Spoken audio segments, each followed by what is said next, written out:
கடமையை செய், பலனை எதிர்பார்க்காதே, பலன் தானாக வரும். இன்றைய நற்செய்தியில் 2 விஷயங்கள் சொல்லப்படுகிறது. ஒன்று, ஆண்டவர் இயேசுவினுடைய 2வது வருகையை குறித்தும், அது எந்த நேரத்தில் இருக்கும் என்பது தெரியாது. அதனால் அது வருகிற நேரத்தில் வருகிற பொழுது அந்த 2வது வருகைக்காக எந்த நேரமும் நாம் விழிப்பாய் இருக்க வேண்டும் என்பதையும் நற்செய்தி நமக்கு சொல்கிறது. அதற்கு ஒரு உதாரணத்தை கொடுக்கிறார் ஆண்டவர் இயேசு. திருடன் இந்த நேரத்தில் வருவான் என்று வீட்டு உரிமையாளருக்கு தெரிந்திருந்தால் கன்னமிட விட மாட்டார், பாதுகாப்பாக இருப்பார் அல்லவா என்ற ஒரு உதாரணம் சொல்கிறார். இந்த உதாரணத்தை பார்த்த உடனே ஒரு தவறான ஒரு விமர்சனம் கொடுக்குறாங்க.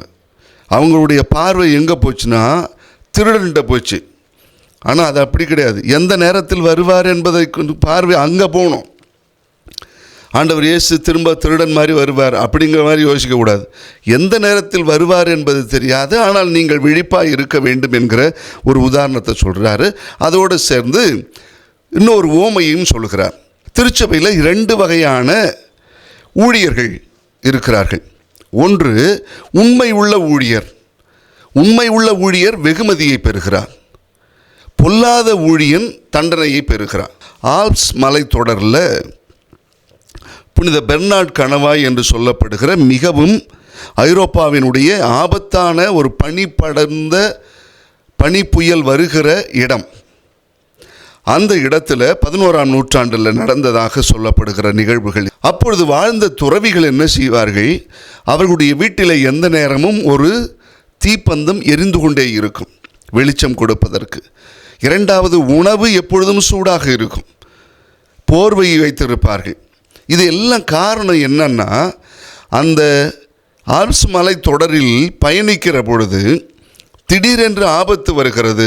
ஒரு பனி புயல் வந்தால் சிக்கிக்கொள்வார்கள் பயணிகள்.